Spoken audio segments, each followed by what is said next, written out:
Il s'appelle José Ndedi Kanemi, interfédéral honoraire de l'Union pour la Nation congolaise, UNC, parti cher à Vital Kamere. Il draine derrière lui un grand et un long parcours politique et professionnel. C'est avec lui que nous allons nous entretenir cet après-midi. Bonjour. Bonjour, monsieur Prince, et très heureux de vous revoir encore un peu Vraiment, après un bon moment. les sentiments est partagé. La dernière fois, c'était il y a une année que je vous ai eu sur mon plateau. Et c'est un grand plaisir de vous avoir encore ici. Et déjà, pour commencer, vous êtes né à Boma. À Boma. Et ensuite, vous avez grandi à Kinshasa, notamment dans la commune de Mongafola. Qu'est-ce qui s'est passé de Boma à Kinshasa? Comment ça a été? Ah bon, merci une fois de plus d'être venu nous rendre visite pour cette émission. Au fait, là, concernant mon parcours, je suis né effectivement à Boma, euh, de, de père, mon père il est décédé, ça fait 3 ans. Il était ingénieur agronome, je crois que c'est dans ce domaine, notamment les eaux et forêts, c'est le premier ingénieur du Congo, je vous informe, Nimimbouma Célestin, et puis de ma mère, Fidélise Condé, qui était ménagère, décédée il y a 19 ans maintenant. Donc voilà un peu. Et puis je suis deuxième de famille, notre famille, et je suis né effectivement à Boma. Après Boma, comme mon père devait faire continuer ses études, il avait obtenu une bourse. C'est ainsi que en 67, il est allé et puis bon, la famille l'a suivi et après il est revenu. Donc en 70, il est revenu à Boma pour travailler et après Boma, Kinshasa, où en 74, il y avait le mouvement de, vous voyez, après la zaréanisation, Ok. il y a eu des offices qui ont été créés, notamment euh, l'OSAC, l'office de céréales, et papa, lui, il est venu à l'Office national du bois, comme il était ingénieur agronome de bois. Donc nous sommes venus, naturellement, ici à Kinshasa. Et j'ai fait mes études primaires. Donc Nous allons y arriver. Vous venez à Kinshasa, vous avez grandi dans la commune de Mongafola, on s'est ouais, je renseigné. passais un bon moment là. Donc Voilà, il y a deux bonhommes, des il y bonhommes a également, bon, mais on connaît plus à Mongafola, Mongafula, ouais. selon quelques de nos enquêtes. Ouais. Et vous avez même chanté à un moment donné. Ouais, ça c'est la jeunesse. Vous avez chanté, J'aime bien ça, mais ça vous avez fait la musique en même temps. c'est la jeunesse, c'est la Alors, jeunesse. comment définissez-vous justement votre jeunesse? Quel genre d'enfant étiez-vous? Bon, la jeunesse, je l'ai beaucoup plus passé à l'internat. L'école primaire, on était à l'école belge qu'on appelle maintenant le lycée Prince de Liège, je crois. Ok. Bon, finalement, il est arrivé un conflit belgo-zaïrois à l'époque où le président Mobutu a pris la décision que les Congolais, les Aïrois à l'époque ne pouvaient plus étudier dans les écoles belges. Et même ceux qui avaient bénéficié des bourses belges, le gouvernement allait s'en charger. Donc voilà, je vais quitter l'école belge pour aller à Kimwenza, Ok. où je fais ma 4e année primaire. Et puis après Kimwenza, je suis obligé d'aller à l'internat. À l'internat, Kimwenza, le collège Ndingambote. oui, j'ai fait ma 4e année primaire à Ok. Kimwenza. Et puis après, je vais à l'internat, où j'ai fait 5e, 6e année primaire à l'école de Kangou, une école reconnue, quand même chez nous là-bas. Et puis après, je vais au petit séminaire. Je fais le CO séminaire à Mbatakiela, mais après, bon, finalement, je m'oriente vers la technique, où je vais terminer à l'école technique. Je vais faire des études d'électricité à l'école technique. Après l'école technique, je reviens ici à l'ISTA. Donc voilà un peu mon Restons un parcours. peu à l'école primaire. Quel genre d'élève étiez-vous? Rêveur, dérangeur, distrait, Euh, Timide, timide, oui, un peu timide, oui. Oui, un peu timide. intelligent? En tout cas, pas bête. Pas bête. Alors, Je vous n'étais pas un allez, cancre comme on aimait le dire, ok, ouais. mais pas bête, mais assez appliqué. Peut-être très appliqué, peut-être. Ok, alors vous allez à l'université, vous Oui, faites l'ISTA. je fais l'ISTA. Après l'ISTA, maintenant j'entre sur le plan professionnel. Je vais à Matadi pour le travail. Et de là, je commence par une entreprise de transport privé. Et puis après, je fais une année, j'entre dans une autre entreprise encore. Et puis l'entreprise ferme, et je vais me verser à l'administration, aux fonctions publiques, à l'environnement, à la coordination provinciale de l'environnement. Puis à partir de 2002, j'entre à l'Office congolais de contrôle. OCC. Je peux dire jusqu'à ce jour, puisque je suis en détachement. Je n'ai pas quitté l'entreprise, je suis en détachement. C'est quand même étonnant. Un élève timide, comme vous avez dit, Oui, qui se retrouve à l'ISTA, oui, alors que nous avons une idée particulière de cette université, oui. où il y a un peu des gens assez brutales. Comment ça s'est passé cette transition-là? Non, ça, c'est pas nécessairement l'image qu'on présente de Ah oui, l'ISTA. c'est ce qu'on voit, c'est ce qu'on observe actuellement avec les étudiants de l'ISTA, sans critiquer l'université. Bon, écoutez, il faut savoir faire tous ces métissages-là. En fait, je voulais faire des études d'ingénieur électricien parce que j'avais fait des études techniques au départ et que ben, la suite logique, c'était de faire l'ISTA. Donc voilà un peu, moi je vais là-bas plus pour les études que par rapport à mon attitude. Donc c'est ça. Alors, en tant que cadre à l'OCC, vous avez entretenu de bonnes relations avec vos collaborateurs, je crois bien. Oui, mais pour votre information, j'ai fait 16 ans à l'OCC et 15 ans j'étais délégué syndical. 15 ans ininterrompus, j'étais délégué syndical, jusqu'à avant que je ne vienne ici. Donc voilà, je crois que je ne suis pas si mal vivant. Élèves, étudiants, cadre à l'OCC, la politique avait une place tout au long de ces parcours. Oui, la politique avait une grande place, hein, une grande place, parce que comme je vous ai dit, déjà à la maison, donc comme mon père était déjà à l'époque président délégué général de l'Office national du bois, ça rimait un peu avec la politique. Donc déjà à la maison, on était attentif, aux informations et tout ça, dès le bas âge. On était déjà un peu attentif et tout ça. Ça, c'est mon père qui me le révèle après. La dernière lettre qu'il m'a écrite avant de mourir, il me dit il avait senti en moi certaines attitudes de politique. C'est ainsi qu'il m'a envoyé au séminaire pour que je fasse des études de la philo qui pouvaient m'orienter vers peut-être les sciences sociales en général. Donc voilà un peu, donc c'est comme ça un peu le flair à partir de la maison. Et puis après, quand je termine à l'ISTA, déjà que à partir de l'école, j'étais président d'école, chef de classe et tout ça. Donc, pour revenir un peu à ce que j'étais en train de dire, déjà à notre époque, vous ne pouvez pas être président qui veut. Il faut avoir un peu de facilité par rapport aux études. Hein. Il faut avoir un peu de facilité. Donc, j'étais président d'école, j'étais chef de classe. Donc, voilà un peu. Et puis, j'arrive à l'ISTA. J'étais aussi responsable de la communauté. C'est ainsi que, donc, on était en contact avec les acteurs politiques. Et notamment en dernière année, il y a quelqu'un qui va, auprès de qui je vais m'émouler, s'il faut le dire comme ça, c'est le vieux Albert Ndele, le premier gouverneur de la Banque centrale, qui avait créé un mouvement politique et tout ça. Et c'est là que je fourbis mes armes sur le plan concret. À partir de là, et puis bon, voilà, c'est comme cela que c'est parti. Alors, vous quittez l'UDEMO. Là, nous sommes dans votre carrière politique. Ouais. Vous quittez l'UDEMO en 2011 pour adhérer à l'UNC. Ouais. Je crois bien que c'est en 2010 que Vital Kamerhe quitte le PPRD, Ouais. crée l'UNC, Ouais.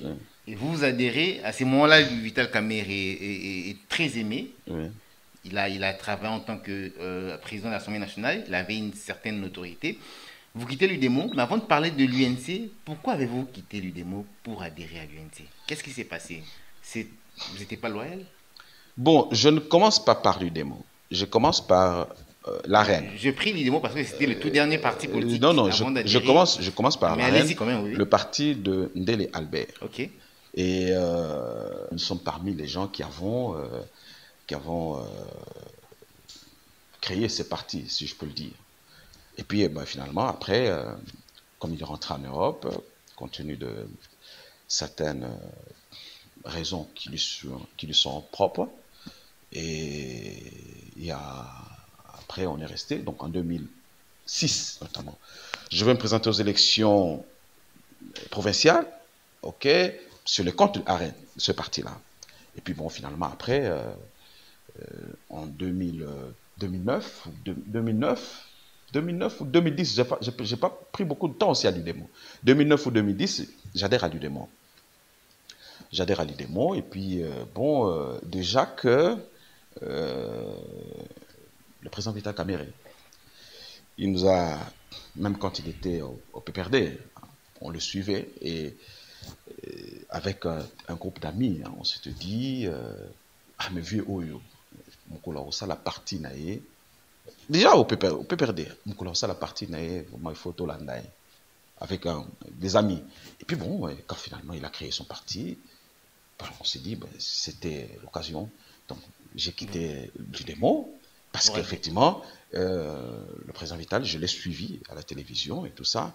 Et c'est Donc vous quelqu'un avez qui m'a... adhéré à l'UNC pour voir de près cette personne qui vous impressionnait à la télévision. Non, ce qui m'a impressionné, c'est pas la personne, c'est pas le nom, c'est ce qu'il a en lui, ce qu'il a dans son ventre, comme on le dit.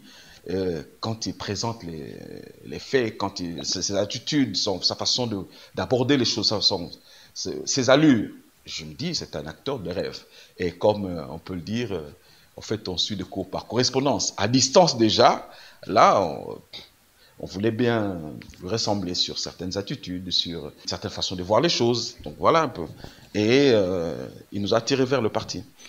Vous Donc adhérez à... c'est pour dire, j'ai toujours dit, il y a des gens qui sont venus à l'UNC parce qu'ils ont connu Vital Kamerhe. Donc ils sont venus par le sommet. Et il y a d'autres qui sont venus parce qu'ils ont cru en Vital Kamerhe, qui sont venus par la base. Et je suis de ceux-là. Alors, vous adhérez à l'UNC, oui, on comprend, parce que vous avez apprécié ce que l'homme avait en lui. Parmi ces éléments, qu'est-ce qui vous appréciez de plus en Vital Kamerhe? En fait, pour tout acteur politique, pour toute action politique, ils doivent avoir comme fondement, comme soubassement, deux éléments. La compétence technique, qui vous permettent d'aborder les problèmes d'une certaine manière et de trouver les solutions par rapport à ces problèmes-là. Et je crois qu'il est reconnu que M. Vital Kamerhe a des compétences voulues. Et quand même il aborde les problèmes du Congo, ben, il faut être jaloux, comme on en trouve certainement, pour ne pas apprécier. Mais aussi, il faut une certaine morale pour devoir serrer l'intérêt général de l'intérêt privé. Ce qui est sûr, c'est que la sommation des intérêts privés n'a jamais fait l'intérêt général. C'est autour de l'intérêt général que les différents intérêts privés comptent. J'ai vu comment il a abordé certains sujets. Je vois la situation de Mona Semi, comment, parce qu'il était à l'Assemblée nationale, au moment où les gens se disaient que tout allait capoter, déjà, les premières crises pouvaient même déjà se présenter à partir de ces différents événements-là. Je vois comment il a abordé ça. Je vois comment il a abordé la situation de Jean-Pierre Bemba à l'époque. Je me dis, mais non, mais ces genres de manière d'aborder les choses, ça permet à créer des amortisseurs parce que nous avons un État qui est encore fragile jusqu'à aujourd'hui, ça c'est récent. Donc il faudrait bien une certaine manière d'aborder les choses qui puisse permettre justement de pouvoir éviter des casses qui peuvent arriver à tout moment. Donc voilà, ces deux aspects hein, qui font que moi je me dise, attendez, je crois que c'est un leader à suivre, parce qu'un leader, on les suit, mais on ne les suit pas parce qu'il a nécessairement un nom, mais on les suit parce qu'il a des valeurs. Et notamment, ce sont ces différentes valeurs-là qui ont focalisé mon attention pour venir adhérer à l'UNC. Et je crois que l'UNC, on est en train de créer justement une structure avec ces genres de visions qui fasse que l'UNC, eh ben, on peut tout dire, représente une alternative crédible. Alors, vous adhérez à l'UNC pendant que Vital Kamerhe s'élance dans l'opposition. Vous êtes en même temps cadre à l'OCC. Nous savons tous qu'à un certain moment, les entreprises de l'État étaient politisées. Comment avez-vous géré comment ça s'est passé avec vos collègues, avec vos responsables, vos chefs? Non, la vie, il faut savoir faire des choix. C'est un choix que j'ai fait. L'adhésion est d'abord libre. Mais c'est un choix qu'il faut faire entre ce que les gens vont dire et la vision que vous faites de votre pays, de votre entité, de vous-même aussi. Parce qu'on peut tout dire, nous avons un âge certain, hein, et qu'il faut devoir faire quelque chose pour la progéniture. Et donc, c'est un choix que je fais et j'assume mon choix. Ce n'était pas facile. On a connu beaucoup de discriminations par rapport à ça, mais c'était un choix. Deux fois, les gens nous même interpellés plusieurs fois, front service, ANER, services spéciaux et tout ça à parquet. Et d'ailleurs, des gens nous traitaient, on dit comme ça, Bakanga Bakraka Balemba. Donc, mais c'est un choix, il faut savoir assumer. Il faut aussi créer cette référence-là. Il faut être cette référence-là. Moi, ça me réjouit toujours quand je vois certains jeunes amis qui disent « Ah non, mais vieux osa référence Nabiso ». Donc, c'est le fait de pouvoir susciter un certain intérêt vis-à-vis de la démarche politique. Pour moi, je me dis, sans m'enorgueillir, dans une certaine mesure, j'ai réussi quand même à être cette référence-là. Ça me réjouit de voir les jeunes, notamment à Matadi, là d'où je viens, au Congo central, se référer en moi. Vous adhérez à l'UNC comme membre effectif et finalement vous avez été nommé, s'il faudrait dire ça comme ça, interfédéral de l'UNC Congo central. C'était un lobbying que vous avez fait. Pourquoi avoir été élevé Non, à ce... je dois avouer que lobbying, certainement que les gens se sont intéressés à ce qu'on était en train de faire, hein. Et vous l'avez dit, je commençais comme membre fictif, membre simple, s'il faut le dire comme ça, un terme un peu compréhensible. J'ai adhéré librement, je me suis engagé. Et je veux vous raconter, à l'époque, je ne connaissais personne ici à Kinshasa. Alors, comme il fallait essayer un peu d'éclore le message de l'UNC, parce qu'on venait de créer le parti, donc il n'était pas connu. Il n'était pas connu. Et il fallait des gens pour s'engager. Comme je ne connaissais pas des gens ici, j'ai annoncé mon entrée le 24 avril, mon entrée effective, jusqu'au 24 novembre 2011. Je passais en moyenne 3 émissions par semaine. En moyenne. Radio, télévision, plusieurs chaînes, tout et tout. Mais comment je devais avoir des informations? Je ne connaissais personne pour me donner des informations. Qu'est-ce que je faisais? J'entrais au cybercafé tous les jours. Tous les jours. Au cybercafé, je n'avais pas de téléphone Android à l'époque, donc où je pouvais facilement avoir des informations. Donc j'entrais, tout ça, et donc j'entrais dans le site UNC pour avoir des informations. Et c'est comme cela que, bon, les gens à Matadi commençaient à me coller à l'UNC. Et que ce soit les journalistes, vos confrères, pour avoir les informations de l'UNC, passaient par moi. Ils pensaient peut-être que moi je connaissais les gens ici et tout ça, mais je ne connaissais pas. C'était un engagement que j'avais pris. Et c'était comme ça que c'est parti. Donc voilà un peu. Et puis, de fil en aiguille, certaines personnes ici à Kinshasa, au niveau de la haute hiérarchie, commençaient à avoir des informations sur un bonhomme là, Matadi, qui parle du parti et tout ça. Donc c'est comme ça. Et ça a évolué, ça a évolué. Après les élections, d'abord avant les élections, il y a eu un engouement. Les gens se disaient le président Vital allait devenir président de la République et tout ça. Et après les élections, les gens ont disparu. Mais nous, on a continué. Parce que nous, notre problème, ce n'était pas par rapport à l'élection présidentielle, c'est par rapport à la vie du pays et au rôle que Vital Kamerhe est en mesure de jouer pour le pays. C'était comme ça. Et donc, on a continué. On a continué avec les amis. Il y a un qui est resté là-bas, un monsieur très convaincu par rapport au parti, quelqu'un que j'ai toujours admiré, monsieur Rafloko. On a continué. Le parti, on était resté qu'à deux, moi et lui. Et on s'est encouragé. Et puis finalement, les gens ont commencé à venir. On a commencé à organiser le parti jusqu'au niveau au niveau qu'il a atteint aujourd'hui. Donc c'était comme ça. Et Bon, certainement qu'à Kinshasa, les gens entendaient de nous. Et puis, bon, cette persévérance-là, parce que ce n'était pas euh, un choix opportuniste. C'était un choix de conviction. Et je crois qu'avec la durée, plus les gens partaient, on nous laissait de l'espace. Et plus les gens partent, ils nous laisseront aussi des espaces. Donc voilà un peu comment c'est parti. Mais malheureusement, vous êtes deux fois candidat malheureux aux élections. D'abord provinciales, si je ne me trompe pas, pas à l'UNC, et après nationales, les dernières élections. C'est parce que vous n'étiez pas connu. Qu'est-ce qui n'a pas marché? Vous savez, il y avait dans la mythologie, la mythologie chrétienne, il y avait une fois une élection quelque part chez les Juifs, où il fallait choisir entre Barabbas et Jésus.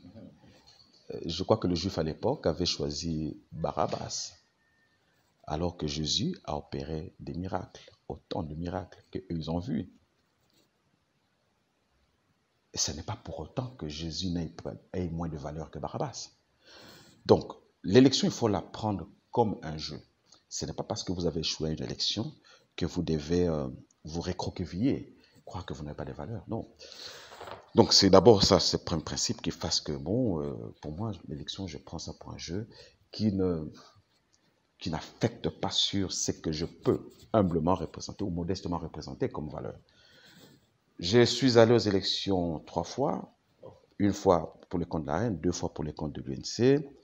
Ça n'a pas marché, mais il y a aussi le processus électoral avec toutes ses conséquences. Ça, c'est un. Mais aussi, il y a un fait, que ce soit en 2011, que ce soit en 2018,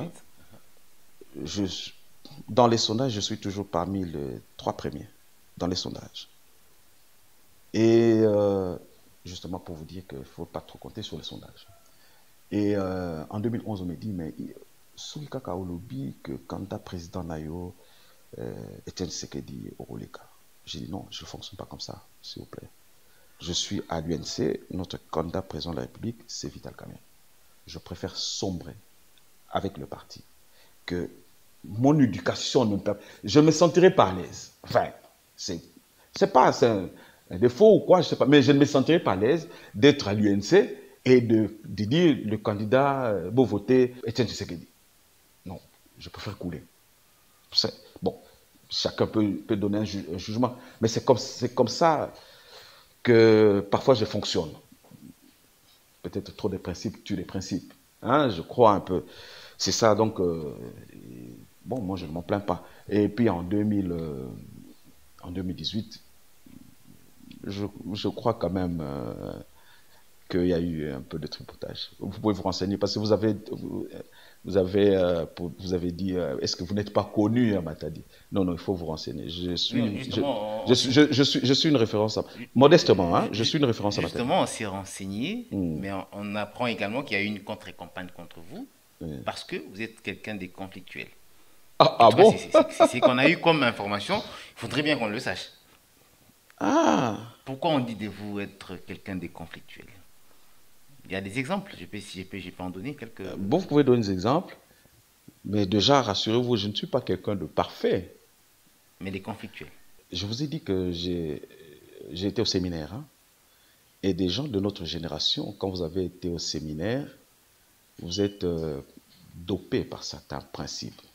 Et face à certains écarts comportementaux, les gens se mettent plus en conflit avec la société qu'avec vous. Et quand vous vous mettez en règle avec la société, vous paraissez conflictuel.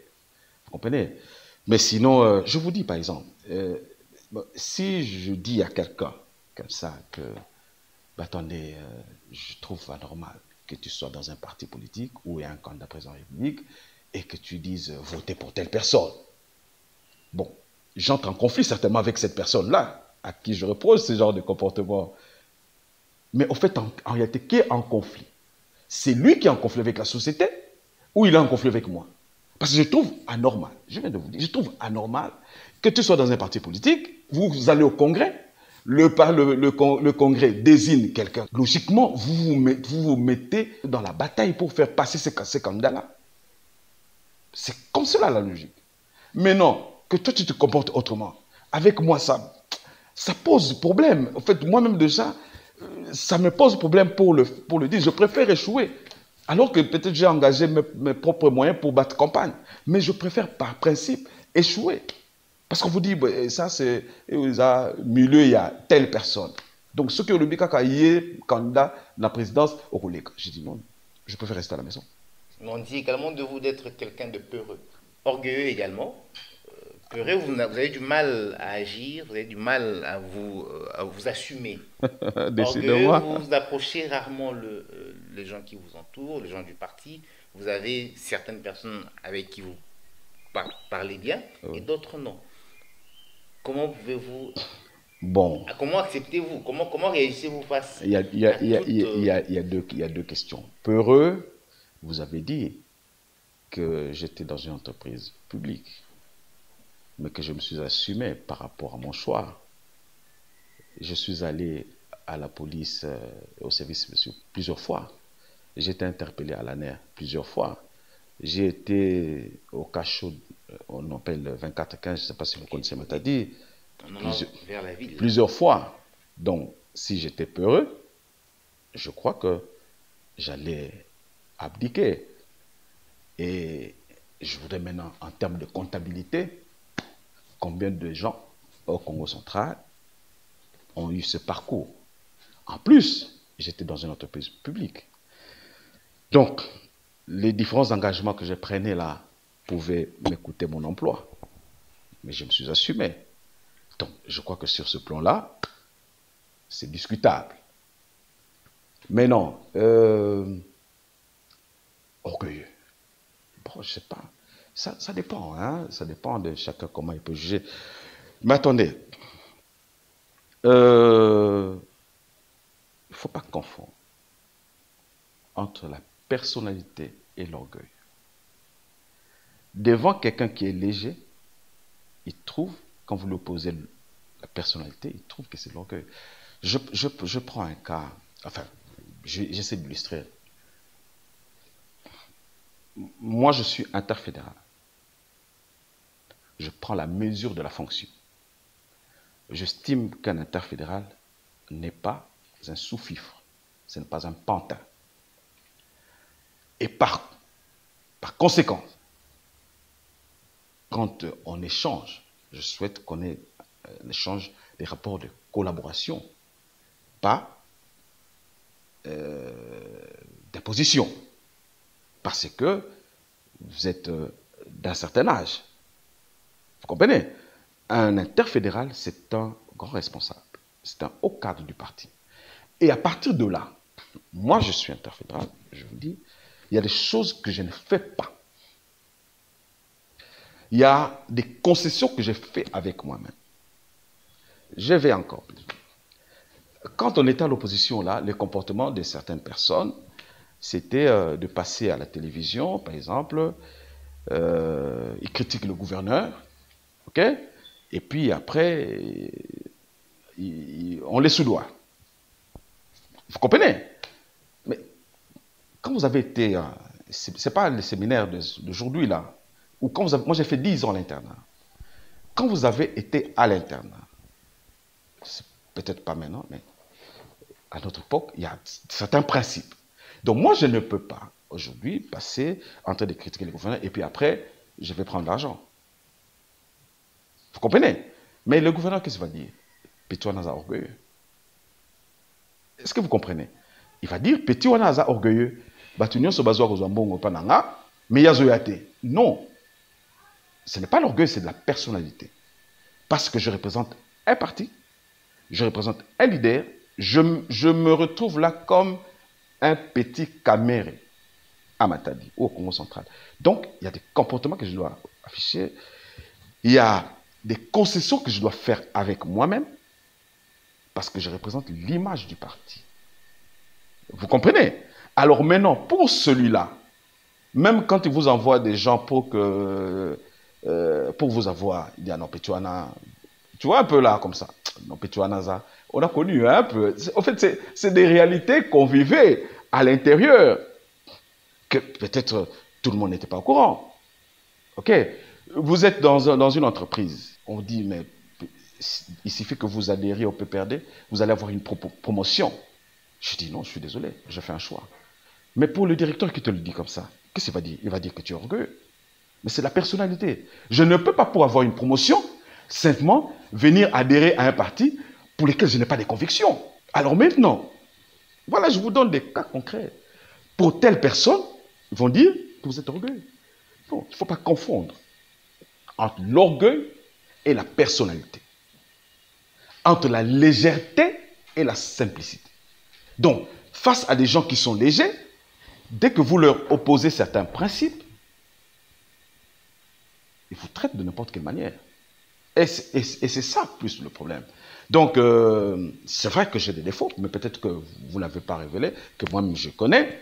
Mais les défauts que vous présentez là, je crois qu'il faut devoir nuancer. Peureux, je vous donne des cas, puisque je vais parler de moi.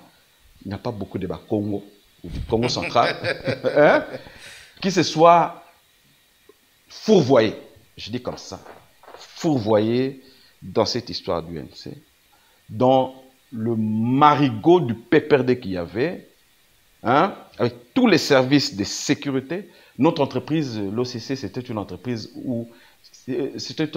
cataloguée PPRD. Donc, on m'a menacé même des mutations, on m'a menacé même de renvoi, mais il faut se discipliner pour ne pas donner l'occasion à l'employeur de pouvoir vous faire partir. Vous comprenez? Il ne faut pas donner l'occasion au service de l'ANER pour ne pas vous arrêter pendant beaucoup de temps. Donc, même dans la vie professionnelle, il y a beaucoup de discipline. Vous comprenez? J'estime que c'est une grande... Je prends la mesure de la fonction. Pour moi, quand je suis État fédéral, je prends comme référence le président régional à l'époque du MP, c'était le gouverneur. Donc je suis le répondant. Je ne peux pas me comporter de n'importe quelle manière. Je suis le représentant du parti. J'ai des attitudes à prendre. J'ai des concessions à faire avec moi-même. J'ai des disciplines à pouvoir introduire dans ma vie. Sans cela, c'est tout le parti que vous ramenez au rabais. Et je crois que pour tous ceux qui peuvent avoir des informations, l'UNC est à un niveau qu'on l'a amené. Non, Et j'en suis fier. On note que vous avez quand même des défauts, mais qui n'ont rien à voir avec ce que les gens nous ont dit. Mais Prince, chacun de nous a des défauts. Moi, j'ai des défauts, mais pas ce que vous venez de dire là. On note. Oui. Voilà. Hein? Alors, parce que des fois, les gens disent, c'est peut-être que vous n'avez pas dit, on dit, t'es dit qu'il est difficile. On vous dit, t'es dit qu'elle est difficile. Non, je ne suis pas difficile. Je suis exigeant. Voilà. Je suis exigeant. Je suis exigeant. Je ne peux pas comprendre que pour venir à une réunion du parti, que vous me demandiez à moi de vous envoyer l'argent de transport. Je suis désolé, je vous dis, vous pouvez rester. Parce que moi, pour venir à la réunion du parti, je ne demande pas le transport chez le président. Et puis en plus, vous ne comprenez pas ce que vous devez faire. Monsieur, je suis désolé. Et c'est ça le problème. Parce que moi, je suis exigeant avec moi-même. Pour revenir, vous dites que je suis peureux. Qui du Congo central, de la nature de mon Congo, peut se permettre de mettre la fiche du président, c'est pas aujourd'hui, hein, déjà que même aujourd'hui, c'est pas évident, à l'époque de l'opposition. Pendant 8 ans, je transportais les fiches du président, nuitamment parfois. Il faut préciser, le président de votre parti, je m'excuse, voilà un peu, du président national. Okay. Quelqu'un de peureux peut faire ça. Attends, je vais aller un peu plus loin. Vous voyez Mukongo faire ça? Je vais aller plus loin. Hein? Vous voyez ça? Non. En fait, il ne faut pas chercher des pots sur la tête d'un chauve. Donc, je dis, sois exigeant. Moi, déjà, quand j'ai fait ça, je n'ai pas le temps de vous dorloter. Parce que je suis exigeant avec moi-même. Quand je n'étais pas interfédéral, je pouvais me faire certaines libertés, même comportementales. Mais à partir du moment que je suis dans un parti politique, je mène la barque, je me fais des exigences. Moi-même, je commence par me faire des exigences. Et je demande aux collaborateurs de le faire. Et maintenant, par rapport à certaines personnes qui ont développé des libertés comportementales, quand vous leur dites ça, on dit que vous êtes exigeant. Je vais vous dire, moi j'ai déjà fait ville jusqu'à Mongafula à pied. Parce que je suis allé dans une réunion politique. Je tenais à ça. Voilà là où je suis arrivé. Donc, si tu ne sais pas ce que tu veux faire, mon cher, même si on te donne, même si on t'amène au dos, ça va être compliqué. Donc, j'aime des gens qui ont des convictions. Je peux soutenir, je peux appuyer des gens qui ont des convictions. Mais quand vous n'avez pas de convictions et que vous êtes un opportuniste, me regardez depuis 2011, depuis 2010 jusqu'à aujourd'hui, combien de gens ont quitté la barque? C'est parce que simplement, ils sont venus par opportunisme. Et moi, j'aime pas m'entourer des gens opportunistes. Voilà, on vous dira notamment que Teddy qu'elle est difficile. Et tout ça. Non, non, je ne suis pas difficile, je suis plutôt exigeant. Vous avez des défauts, mais vous avez également des qualités. C'est vrai que les gens disent également de José Teddy Kanimi d'être quelqu'un de social. C'est vrai, peut-être aussi, ou c'est faux. Vous allez peut-être répondre. Social, accueillant, intelligent. Bon, intelligent, je ne sais pas. Peut-être que mes professeurs peuvent le dire. Et tolérant également. Vous ne pouvez pas sortir de l'internat comme ça sans acquérir certaines aptitudes. Je suis allé à l'internat à 9 ans. Donc, je suis obligé d'être avec les gens. C'est ainsi que vous allez voir que dans mon entourage, je suis moins sectaire possible. Je suis avec tout le monde. Parce que quand on va à l'internat, moi je suis allé à l'internat à l'âge de 9 ans. J'en suis sorti à l'âge de 19 ans. Donc, on se retrouvait avec les gens de toutes les obédiences linguistiques. Donc, je ne suis pas sectaire. Vous voyez? Donc, je suis ouvert. Quand vous allez à l'internat, bon, tout ce que vous rencontrez là-bas, ce sont vos frères. Et toutes les personnes, on nous a éduqués comme ça. Les aînés, on les appelle papa ou bien yaya. Et les dames, on les appelle maman. C'est comme ça qu'on a grandi. Donc, bon, voilà un peu. C'est comme ça. Mais c'est quand même étonnant lorsque un monsieur du Congo central, que vous êtes, comme on dit Mukongo, adhère à l'UNC, un parti que beaucoup considèrent comme tribal. Les gens disent que l'UNC c'est un parti des Baswahili, un parti swahiliphone. Comment faites-vous pour supporter ou encore se faire comprendre au milieu de toutes ces personnes? Non, écoutez, l'UNC n'est pas un parti des swahiliphones, c'est un parti national. Et moi, c'est comme ça que je considère ça. Et je crois que mon engagement à moi peut le démontrer. Je n'ai pas à pouvoir me poser ce genre de questions. C'est d'intérêt national. Je vous donne un cas. Je veux traiter dans les concrets. Parce que j'avais dit tout à l'heure que le président Vital Kamerhe avait l'intérêt général. Allons. Nous avons le programme des 100 jours du chef de l'État. Je crois qu'à la manœuvre, ce qui est vrai, c'est que Vital Kamerhe y est pour beaucoup en tant que directeur de cabinet. Bon. Mais je prends un cas en ce qui concerne le Congo central. L'asphaltage de la route Boma-Mwanda, ce n'est pas à Bukavu, je suis désolé, c'est au Congo central. Ça, on appelle ça intérêt général. C'est intérêt général. Je prends l'asphaltage de la nationale numéro 1, donc le tronçon national numéro 1 jusqu'à Lufu. C'est l'intérêt général. Parce que Lufu influe beaucoup à Kinshasa. Et Lufu influe beaucoup au Congo central chez moi. Donc ça, ce n'est pas soyez les folles. Ça, c'est général. Et maintenant, comme c'est général, je dis encore, la sommation des intérêts privés n'a jamais fait l'intérêt général. C'est autour de l'intérêt général que les différents intérêts privés trouvent leur compte. Voilà cet intérêt général-là, de 100 jours. Et moi, en tant que Mukongo, je trouve mon intérêt. C'est des cas concrets, c'est des faits. Moi, je ne suis pas dans les... Je ne suis pas un astronaute. Je ne suis pas dans les nuages, là. Je suis dans des choses qui soient factuelles. Les faits sont là. L'acte qu'il a posé vis-à-vis de Nemonasemi en 2007, si je ne m'abuse. Nemono Semi n'était pas de l'Est. Il était du Congo central.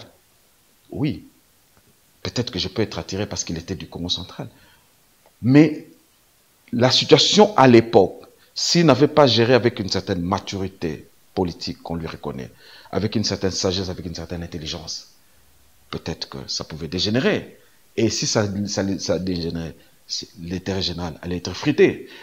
Nous allons parler un peu de Vital Kamerhe, qui est votre président national, qui est aujourd'hui en prison après le procès dit de son jour. Beaucoup ont dit que Vital Kamerhe était mort politiquement. Mais comment vous acceptez de rester à l'UNC alors qu'on ne sait même pas si, si un jour il sera acquitté? Il a été condamné, il a interjeté appel, les choses traînent et on ne sait même pas si un jour ça va aller. Comment restez-vous toujours fidèle à cet homme, en tant que politique bien sûr, qui, son arrestation peut aussi causer votre disparition? J'ai adhéré à l'UNC au moment où il était Mais il n'était opposé. pas en prison. Il Il était libre. n'était pas Il n'y a sûr. pas de problème. Je vais y aller. Donc, je ne suis pas de ceux qui ont adhéré à l'UNC quand il est venu au pouvoir. Je ne suis pas de ceux qui ont adhéré à l'UNC par le sommet, parce qu'ils ont connu Vital Kamerhe. Je suis de ceux qui sont venus parce qu'ils ont cru. Moi, j'ai vu Vital Kamerhe à la télévision. Personne ne m'a amené comme ça. Donc, peut-être que Pirvier ou bien... Vous comprenez? Personne ne m'a amené auprès du président Vital. Moi, je l'ai connu à la télévision. Donc, je crois en lui. Et Jacques Chaban-Delmas disait, un homme politique, aussi longtemps qu'il n'est pas mort, ok, il ne finit jamais. Ceux qui croient que Vital Kamerhe va disparaître politiquement, je crois que c'est leur appréciation que moi je ne partage pas. Il est là, Mandela a fait 29 ans, il est sorti. Donc, tous les temps qu'il pourra prendre, il sortira. Ça, c'est notre vœu. Et certainement que quand il sortira, c'est ça aussi peut-être la complication. Quand il sortira, il va déjouer beaucoup de pronostics. En plus, je suis convaincu que les choses ou les raisons pour lesquelles il se retrouve là, les raisons officielles, sont en écart avec les raisons réelles. Voilà. Donc, on attend. On attend. Et je crois que les enjeux futurs, c'est de continuer à clamer son innocence, puisque c'est reconnu, et puis se battre pour sa sortie de la prison. D'abord son évacuation, parce que pour ceux qui sont en contact avec lui, la santé est précarisée, sinon précaire, et que ça nécessite des soins appropriés. Ce que nous attendons tous. Je crois que la démarche, la lutte de demain, l'un des points de la lutte, je crois que le premier, c'est celui-là, parce qu'il représente l'icône du parti. Et donc voilà, c'est ça. Moi, je ne l'ai pas connu parce que il était nécessairement en position favorable. Déjà qu'il était en position, je suis venu au parti, à un moment, il était en position défavorable. Donc, ça ne me gêne pas. Il y a des gens qui sont partis quand nous sommes allés, quand le président Vital Kamerhe est allé au dialogue de l'OUA. Voilà. Ils sont partis. Et tout ça. Donc, je crois que tous ces événements-là aussi, c'est important pour laisser la place aux autres. et concrètement, je dis, Vital Kamerhe, en liberté, en prison, même mort, influencera les élections de 2023. Retenez ce que je vous dis. Retenez ce que je vous dis. C'est une prophétie. En liberté, en prison, ou dans son cercueil, il influencera les élections de 2023.